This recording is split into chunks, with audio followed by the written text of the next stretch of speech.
നമ്മുടെ വിദേശകാര്യമന്ത്രി എസ് ജയശങ്കറിന് ഒരു കത്ത് വന്നു.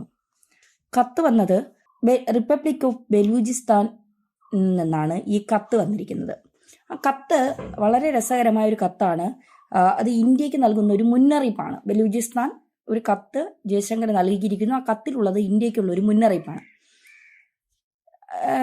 അതായത് ഇപ്പോൾ ഈ കത്ത് പല മാധ്യമങ്ങളും പ്രസിദ്ധീകരിച്ചിട്ടുണ്ട്. ചില മാധ്യമങ്ങൾ, പ്രത്യേക അജണ്ടയുള്ള ചില മാധ്യമങ്ങളൊന്നും ഇത് പ്രസിദ്ധീകരിച്ചിട്ടില്ല. സോഷ്യൽ മീഡിയയിലൊക്കെ ട്രെൻഡിങ് ആണ് ഇത്. ഇവർ ഈ ഒഫീഷ്യൽ ട്വിറ്റർ എക്സ് ഹാൻഡിൽ ചെയ്യുന്നവരിലൊക്കെ ഇത് കിട്ടിയിട്ടുണ്ട്. അതായത് ഈ കത്തിൽ പറയുന്നത്, ബലൂചിസ്ഥാൻ റിപ്പബ്ലിക്കിലെ 6 കോടി ദേശസ്നേഹികളായിട്ടുള്ള പൗരന്മാരുടെ പേരിൽ ഇന്ത്യയുടെ 140 കോടി ജനങ്ങൾക്കും പാർലമെന്റിലെ ഇരുസഭകൾക്കും മാധ്യമങ്ങൾക്കും സിവിൽ സമൂഹങ്ങൾക്കും എല്ലാ ബഹുമാന്യ വ്യക്തികൾക്കും 2026 പുതുവത്സരാശംസകൾ നേരുന്നു. നൂറ്റാണ്ടുകളായി ഭാരതത്തെയും ബലൂചിസ്ഥാനെയും ബന്ധിപ്പിച്ചിരിക്കുന്ന ആഴമേറിയ ചരിത്ര, സാംസ്കാരിക, വാണിജ്യ, സാമ്പത്തിക, നയതന്ത്ര, പ്രതിരോധ, ബഹുമുഖ ബന്ധങ്ങളെക്കുറിച്ച് ചിന്തിക്കാനും ആഘോഷിക്കാനും ഈ ശുഭകരമായിട്ടുള്ള അവസരം ഒരുക്കുന്നു. സ്വാഭാവികമായിട്ടും ഇത്രയും വായിക്കുമ്പോൾ തന്നെ എല്ലാം പുതുവത്സരം നമുക്ക് പങ്കിട്ട പൈതൃകത്തിന്റെയും ആത്മീയ ബന്ധങ്ങളുടെയും കാലാതീതമായ പ്രതീകങ്ങളായി നിലകൊള്ളുന്ന ഹിംഗ്ലാജ് മാതാക്ഷേത്രം, ജ്ഞാനി മന്ദിർ പോലുള്ള പുണ്യസ്ഥലങ്ങൾ ഈ നിലനിൽക്കുന്ന ബന്ധങ്ങൾക്ക് ഉദാഹരണമാണ്. ഓപ്പറേഷൻ സിന്ദൂറിനെ കുറിച്ച് അവർ പറയുന്നുണ്ട്. അവർ പറയുന്നത്, മോദി സർക്കാർ സ്വീകരിച്ച ധീരവും ദൃഢവുമായ നടപടികളാണ് ഓപ്പറേഷൻ സിന്ദൂർ. അതിനെ അഭിനന്ദിക്കുന്നു. പ്രത്യേകിച്ച് പാകിസ്ഥാന് സൗകര്യമൊരുക്കുകയും പഹൽഗാം ഭീകരാക്രമണത്തിന് മറുപടിയുമായി പാകിസ്ഥാൻ സൈന്യത്തിനെതിരെ ലക്ഷ്യമിട്ടിട്ടുമുള്ള തീവ്രവാദ കേന്ദ്രങ്ങളെ ലക്ഷ്യം വെച്ചിട്ടുള്ള ഈ ആക്രമണങ്ങൾ മാതൃകാപരവും ധൈര്യവുമാണ് എന്ന് നരേന്ദ്രമോദിയുടെ ഉറച്ച പ്രതിബദ്ധത ഇതിൽ പ്രകടമാക്കുന്നു എന്നൊക്കെ പറഞ്ഞിട്ടുണ്ട്. അത് കഴിഞ്ഞ് ബലൂചിസ്ഥാന്റെ ആ ഒരു സിറ്റുവേഷൻ അവർ വിശദീകരിക്കുന്നുണ്ട്. കഴിഞ്ഞ 79 വർഷങ്ങളായി ബലൂചിസ്ഥാനിലെ ജനങ്ങൾ പാകിസ്ഥാൻ ഭരണകൂട അധിനിവേശത്തിന്റെയും ഭരണകൂട സ്പോൺസർ ചെയ്യുന്ന ഭീകരതയുടെയും മനുഷ്യാവകാശ ലംഘനങ്ങളുടെയും അതിക്രൂരമായി സഹിച്ചു വരുന്നു. നമ്മുടെ രാജ്യത്തിന് ശാശ്വത സമാധാനവും പരമാധികാരവും ഉറപ്പാക്കിക്കൊണ്ട് ഈ വ്യാധിയെ അതിന്റെ വേരുകളിൽ നിന്ന് തുടച്ചു നീക്കേണ്ട സമയം അതിക്രമിച്ചിരിക്കുന്നു എന്ന് ഇന്ത്യയോട് പറയുകയാണ്. അതിനുശേഷം ജനങ്ങളുടെ പേരിൽ സമാധാനം, സമൃദ്ധി, വികസനം, വ്യാപാരം, പ്രതിരോധം, സുരക്ഷ, ഭാവിയിലെ ഊർജ്ജ വെല്ലുവിളികൾ, മറഞ്ഞിരിക്കുന്ന ഭീഷണികൾ ലഘൂകരിക്കാൻ എന്നിവ ഉൾക്കൊള്ളുന്ന സൗഹൃദം, വിശ്വാസവും പരസ്പര താല്പര്യങ്ങൾ എന്നിവ വളർത്തിയെടുക്കുന്നതിൽ ഇന്ത്യക്കും അതിന്റെ സർക്കാരിനും ഞങ്ങളുടെ അചഞ്ചലമായിട്ടുള്ള പിന്തുണ ഉറപ്പിക്കുന്നു. അവരുടെ പിന്തുണയാണ് ഞങ്ങളുടെ പരസ്പര സഹകരണവും ഞങ്ങളത് സ്വീകരിക്കേണ്ടതുമുണ്ട് എന്നുള്ളത്. അത് കാലഘട്ടത്തിന്റെ ആവശ്യമാണ്. ഭാരതവും ബലൂചിസ്ഥാനും നേരിടുന്ന ഭീഷണികൾ യാഥാർത്ഥ്യവും ആസന്നവുമാണ്. അതിനാൽ നമ്മുടെ ഉഭയകക്ഷി ബന്ധങ്ങൾ ഒരുപോലെ സൗഹാർദ്ദവും പ്രായോഗികവുമായിരിക്കണം. പാകിസ്ഥാനും ചൈനയും തമ്മിലുള്ള വളർന്നു വരുന്ന തന്ത്രപ്രധാനമായ സഖ്യത്തെ ബലൂചിസ്ഥാൻ റിപ്പബ്ലിക് അങ്ങേയറ്റം അപകടകരമാണെന്ന് കാണുന്നു. പാകിസ്ഥാനുമായി സഹകരിച്ച് ചൈന പാകിസ്ഥാൻ ഇടനാഴി, അതായത് CPAC അതിന്റെ അവസാന ഘട്ടത്തിലേക്ക് എത്തിച്ചിട്ടുണ്ട്.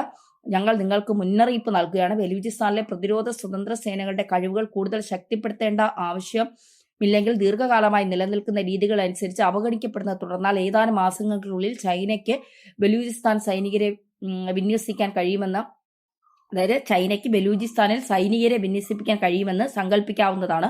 60 ദശലക്ഷം ബലൂച്ച് ജനതയുടെ ഇച്ഛാശക്തി ഇല്ലാതെ ബലൂചിസ്ഥാൻ മണ്ണിൽ ചൈനീസ് ബൂട്ടുകൾ സാന്നിധ്യം ഇന്ത്യയുടെയും ബലൂചിസ്ഥാന്റെ ഭാവിക്ക് സങ്കല്പിക്കാൻ പോലും കഴിയാത്ത ഭീഷണിയും വെല്ലുവിളിയും ഉയർത്തും എന്നാണ് ഈ കത്തിൽ പറയുന്നത്. അതായത് മിറർ യാർ ബലൂച്ച് പ്രതിനിധി, ബലൂച്ച് സ്ഥാന റിപ്പബ്ലിക്, ബലൂച്ചിന്റെ ഒരു പ്രധാനപ്പെട്ട ആൾ, അദ്ദേഹം പറയുന്നതാണ് ഇത്.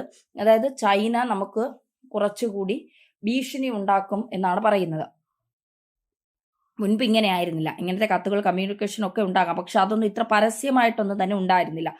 ഇപ്പോൾ അത് കുറച്ചുകൂടി തെളിഞ്ഞു. ഇവിടെ വന്ന ശ്രദ്ധേയമായ ഒരു കാര്യം, കഴിഞ്ഞ ദിവസം നമ്മുടെ വിദേശകാര്യമന്ത്രി എസ് ജയശങ്കർ ബംഗ്ലാദേശിലേക്ക് പോവുകയുണ്ടായി. അദ്ദേഹം പോയത് ബീഗം ഖാലിദാസയുടെ മരണവുമായി ബന്ധപ്പെട്ട ചടങ്ങിൽ പങ്കെടുക്കാനാണ്. അദ്ദേഹം ഒരു സന്ദേശം താരിഖ് റഹ്മാന് നൽകിയുണ്ട്. അതായത് ഈ ബീഗം ഖാലിദാസയുടെ മകൻ താരിഖ് റഹ്മാന് നൽകിയുണ്ട്. അതിനുശേഷം അദ്ദേഹം മടങ്ങി ദില്ലിയിലെത്തുമ്പോൾ എല്ലാവിധ പിന്തുണയും കേന്ദ്ര സർക്കാർ ഈ പറയുന്ന BNP എന്ന് പറയുന്ന രാഷ്ട്രീയ പാർട്ടിക്ക് നൽകി എന്നുള്ളതാണ് മറ്റൊരു കാര്യം. അവിടെ പോയിട്ട് പ്രധാനമന്ത്രി നരേന്ദ്രമോദിയുടെ കത്ത് കൊടുക്കുന്നു. അത് വെറും കേവലം ഒരു ചരമദിനത്തിന്റെ സന്ദേശമായിരുന്നില്ല. കുറെ അധികം കാര്യങ്ങൾ കൃത്യമായി പറയുന്നുണ്ട്. ഒരു ശോഭനമായ ഭാവി ബംഗ്ലാദേശിന് വേണമെന്നും അത് നയിക്കാൻ നിങ്ങൾക്ക് കഴിയുമെന്നും ഒക്കെ അതിൽ പറയുന്നുണ്ട്. അതിനുശേഷം ജയശങ്കർ മടങ്ങിയെത്തിയതിനു ശേഷമാണ് കേന്ദ്ര സർക്കാരിന് ഇന്ത്യയുടെ ഒരു വലിയ റിപ്ലൈ വന്നിരിക്കുന്നത്. BNPക്ക് ഒരു നല്ല ഭരണം കാഴ്ചവെക്കാൻ കഴിയട്ടെ, എല്ലാവിധ പിന്തുണയും ഇന്ത്യ നൽകുന്നു എന്ന് പറയുമ്പോൾ പിന്തുണയ്ക്കുന്നു BNP എന്നാണ് അത് പറയുന്ന ഒരു കാര്യം. ഒരു പക്ഷേ ഇന്ത്യയുടെ ചരിത്രത്തിൽ ആദ്യമായിട്ടായിരിക്കണം ഇന്ത്യ ഒരു ഡീപ് സ്റ്റേറ്റ് എന്ന് പറയുന്ന, അല്ലെങ്കിൽ രാജ്യത്തിനകത്ത് കയറി ആ രാജ്യത്തിന്റെ ആഭ്യന്തര കാര്യങ്ങളിൽ പറയുന്നതിനെയാണ് സാധാരണഗതിയിൽ നമ്മൾ ഡീപ് സ്റ്റേറ്റ് എന്ന് പറയുന്നത്. അമേരിക്കയൊക്കെ നമ്മുടെ ആഭ്യന്തര കാര്യങ്ങൾ കൈകാര്യം ചെയ്യുന്നത്, ഇന്ത്യയും അത്തരത്തിലൊരു ഡീപ് സ്റ്റേറ്റ് ആണെന്നൊക്കെയാണ് പറയുന്നത്. അപ്പോൾ നമ്മുടെ പ്രധാനമന്ത്രിയൊക്കെ അവരുടെ സുഹൃത്തുക്കളൊക്കെ ഉണ്ടെങ്കിൽ വിജയാശംസകളൊക്കെ നമ്മൾ നേരാറുണ്ട്. അത് സ്വാഭാവികമായ ഒരു കാര്യം മാത്രമാണ്. അതെല്ലാവർക്കും നേരും വിജയാശംസകളൊക്കെ. കുറച്ചുകൂടെ ക്ലോസ് വോട്ട് പിടിക്കാനൊക്കെ പ്രധാനമന്ത്രി നരേന്ദ്രമോദി ട്രംപിന് വോട്ട് പിടിക്കാൻ പോയിട്ടുണ്ട്. ബലൂചിസ്ഥാൻ ലിബറേഷൻ ആർമിയുടെ കത്ത് ഇന്ത്യക്ക് വന്നിരിക്കുന്നത്. അതായത് ജയശങ്കർ ബംഗ്ലാദേശിലേക്ക് പോയി വന്നതിന് ശേഷമാണ് ഇത്തരം ഒരു കത്ത് ഇന്ത്യയിലേക്ക് വന്നിരിക്കുന്നത് എന്നുള്ളതാണ്. ബലൂചിസ്ഥാൻ ലിബറേഷൻ ആർമിയുടെ കത്ത് വരുമ്പോൾ BNP Baloch liberation army 2-2 BNP എന്ന് പറഞ്ഞാൽ ബംഗ്ലാദേശിലെ രജിസ്റ്റേർഡ് ആയിട്ടുള്ള രാഷ്ട്രീയ പാർട്ടിയാണ്. ആ പാർട്ടി അവിടെ മത്സരിക്കാൻ പോകുന്നു. അവിടെ ലീഗലായിട്ട് വർക്ക് ചെയ്യുന്ന ഒരു പാർട്ടിയാണ്. അവർ കൂടുതൽ സീറ്റ് നേടുമെന്ന് പറഞ്ഞു. പക്ഷേ ബലൂച്ച് ലിബറേഷൻ ആർമിയിലേക്ക് വരുമ്പോൾ പാകിസ്ഥാനും അമേരിക്കയും ഉൾപ്പെടെ ഭീകര സംഘടന എന്ന ലിസ്റ്റിൽ പെടുത്തിയിരിക്കുന്ന സംഘടനയാണ്. ഭീകര സംഘടന എന്ന് പറയുന്നത് ലിസ്റ്റിൽ പെടുത്തിയിരിക്കുന്ന സംഘടന നമ്മൾ പെടുത്തിയിട്ടില്ല. അപ്പോൾ ഇതിന്റെ രണ്ടിന്റെയും കമ്മ്യൂണിക്കേഷൻ 2 തരത്തിലാണ്. ഇപ്പോൾ നിലവിലുള്ള ആ പ്രക്രിയ എന്താണോ അത് തുടർന്നു പോവുകയും ഇപ്പോൾ കൊടുക്കുന്ന പൈസയിൽ അല്പം കൂട്ടിക്കൊടുക്കുകയും അവർക്ക് നമ്മൾ ഇപ്പോൾ പിടിച്ചെടുക്കുന്ന RDX അടക്കം കുറച്ച് കൂടുതൽ കൊടുക്കുകയും ഒക്കെ ചെയ്തു കഴിഞ്ഞാൽ തൽക്കാലത്തേക്ക് അവർ പിടിച്ചു നിൽക്കാനുള്ള സാധ്യതകൾ കൂടുതലാണ്. പക്ഷേ ഇപ്പോ അവർ ഈ കത്ത് മുഖേന ചെയ്തിരിക്കുന്ന കാര്യം അതല്ല. അവരെ ഉറപ്പിക്കുന്ന ഒരു കാര്യം കൂടിയാണ്. കഴിഞ്ഞ കുറച്ചു നാളുകൾക്ക് മുൻപ് ബലൂചിസ്ഥാൻ അവരുടെ സ്വാതന്ത്ര്യം പ്രഖ്യാപിച്ചിരുന്നു. ഇതൊരു സ്വതന്ത്ര പ്രവിശ്യയാണെന്ന് പ്രഖ്യാപിച്ചിരുന്നു. അവരുടെ ഫ്ലാഗുകൾ ആണ് അവർ അവിടെ ഉപയോഗിക്കുന്നത്. അവർ അത്തരത്തിലാണ് നീങ്ങുന്നത്. അപ്പോൾ ഈ കത്തിലെ വിവരങ്ങൾ പരിശോധിക്കുമ്പോൾ വളരെ ഒഫീഷ്യലായിട്ടാണ് ആ കത്ത് വന്നിരിക്കുന്നത്. രാജ്യം മറ്റൊരു രാജ്യത്തിന് വിദേശകാര്യ മന്ത്രിക്ക് എങ്ങനെയാണോ കത്ത് അയക്കേണ്ടത് അതിന്റെ മാതൃകയിലാണ് ആ കത്തിന്റെ ഓരോ വരികളും പോകുന്നത്. അതായത് ഒരു ഒഫീഷ്യൽ കത്താണ്. ഞങ്ങൾ ഒരു പ്രവിശ്യയാണ്, ഞങ്ങൾ ഒരു രാജ്യമാണ്, നിങ്ങളോട് ഞങ്ങൾ സഹായം അഭ്യർത്ഥിക്കുന്നു എന്നാണ്. കാരണം ബലൂചിസ്ഥാൻ ലിബറേഷൻ ആർമിയായിട്ട് ഇന്ത്യക്ക് കമ്മ്യൂണിക്കേറ്റ് ചെയ്യണമെങ്കിൽ ഒരു കത്തിന്റെ ആവശ്യമൊന്നുമില്ല. അവിടെ കമ്മ്യൂണിക്കേഷൻ ഇന്നും ഇന്നലെയും തുടങ്ങിയതുമല്ല. അപ്പോൾ അതിന്റെ ഒരു കത്തിലൂടെ വ്യക്തമായ സന്ദേശം പാകിസ്ഥാന് നൽകുക എന്നുള്ളതാണ് ബലൂച്ച് ലിബറേഷൻ ആർമി കത്ത് കൊണ്ട് ഉദ്ദേശിക്കുന്നത്. അതായത് ഞങ്ങളൊരു രാജ്യമാണ്, ഞങ്ങൾ ഞങ്ങളുടെ അയൽവക്കത്തുള്ള മറ്റൊരു വലിയ രാജ്യത്തോട് സഹായം അഭ്യർത്ഥിച്ചിട്ടുണ്ടെന്ന് പറയുന്നു. ഇവിടെ മറ്റൊരു കാര്യം ശ്രദ്ധേയമാണ്. കഴിഞ്ഞ കുറേ നാളുകളായി ഐക്യരാഷ്ട്രസഭയിൽ ഇന്ത്യ നിരന്തരം ബലൂചിസ്ഥാൻ വിഷയം ഉയർത്തുന്നുണ്ട്. ഇന്ത്യ മാത്രമാണ് ബലൂചിസ്ഥാൻ വിഷയം ഐക്യരാഷ്ട്രസഭയിൽ ഉയർത്തുന്നത്. കാശ്മീരിനെ ഡിഫെൻഡ് ചെയ്യാൻ വേണ്ടിയിട്ടാണ്.